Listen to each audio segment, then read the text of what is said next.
92.7 big FM पर RJ Hiren લઈને આવ્યો બિગ ચા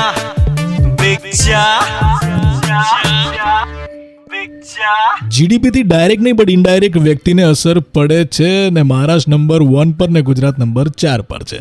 આ જ ટોપિક પર વાત કરવા માટે અત્યારે બિઝનેસ રિપોર્ટિંગ કરી ચૂકેલા મારી સાથે બિગ લાઇન પર છે અર્નવ વસાવડાજી. એમની સાથે હું વાત કરી રહ્યો છું. ઇન્વેસ્ટમેન્ટની દ્રષ્ટિથી ગુજરાત ઘણું પાછળ ગયું છે ઇન જીડીપી. કઈ એવી જગ્યા છે કે જ્યાં ઇમ્પ્રુવમેન્ટની જરૂર છે?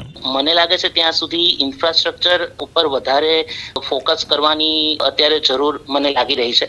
અને આપણે ધારો કે રોડ, રેલવેઝ, એ એરપોર્ટ, ઇવન મેટ્રોનું કામ, એ બધા ઇન્ફ્રાસ્ટ્રક્ચરના હિસાબે પ્રોપર આપણે કહેવાય ને કે પેસ પકડી છે. જે પાછલા વર્ષોમાં આપણે બહુ ઓછી ગતિ જોઈ રહ્યા હતા, પરંતુ અત્યારે આપણે જોઈએ પેસ પકડી છે. એટલે એની અસર આવનારા સમયમાં બની શકે કે આંકડાઓમાં આપણને ગુજરાત થોડું અપ લેવલ થાય એ પણ જોવા મળી શકે. બીજી વસ્તુ છે કે ગુજરાતની અંદર ઇઝ ઓફ ડુઈંગ બિઝનેસ કઈ રીતનું છે એ ખાસ આપણે શું કહેવાય જોવું પડે કે ભાઈ ગુજરાતની અંદર બિઝનેસ કરવું કેટલું સરળ છે. એને વધારે જો સિમ્પ્લિફાઈ કરી દેવામાં આવે અથવા તો કહેવાય કે બીજા જે સ્ટેટ્સ આપણાથી આગળ છે આજની તારીખે, તો એની પાસેથી એના મોડેલ આપણે અપનાવી અને ટ્રાય કરવો જોઈએ કે આપણે કઈ રીતે બિઝનેસીસને વધારે એટ્રેક્ટ કરી શકીએ છીએ ને એમને કઈ રીતની સ્પેસ આપી શકીએ છીએ.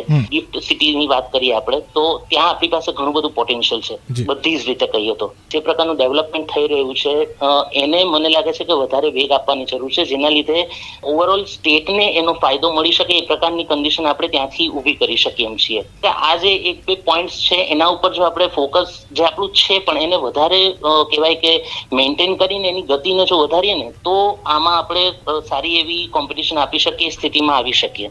અને સુરતની અંદર વોટ ડુ યુ થિંક કે કઈ બાબતનું ધ્યાન રાખી શકાય કે ઓવરઓલ ગુજરાતને ફાયદો થઈ શકે? સુરતમાં ટેક્સટાઇલ અને હીરા ઉદ્યોગ, ત્યારે હીરા ઉદ્યોગમાં જે આપણે પાછલા દિવસોમાં જોયું કે મંદીનું વાતાવરણ હતું અને જોબ કટ્સના પણ ઘણા આપણે ઓલા જોયા હતા. પોલિસીમાં થોડો ઘણો ચેન્જ કરીને રિવાઇવ કરી દેવામાં આવે તો જે આપણું પોટેન્શિયલ છે એનાથી પણ આપણે વધારે આઉટપુટ આપી શકીએ એ સ્થિતિમાં છીએ. ટાઈમલી એ લોકો મેનેજ કરી લે અને એમાં થોડું બૂસ્ટ મળી જાય તો મને લાગે છે કે સુરતમાં જે ગ્રોથની સ્ટોરી છે એક અલગ લેવલે પહોંચી શકે. ડાયમંડમાં આઈ હોપ કે એ ચમક પાછી આવી જાય. Senior social media account manager અને બિઝનેસ રિપોર્ટિંગ કવર કરી ચૂકેલા અર્નવ વસાવડાજી આપણી સાથે હતા 92.7 બિગ એફએમ પર. હું છું પોઝિટિવિટીની વેક્સિન આરજે હિરેન. ધૂન બદલ કે તો દેખો.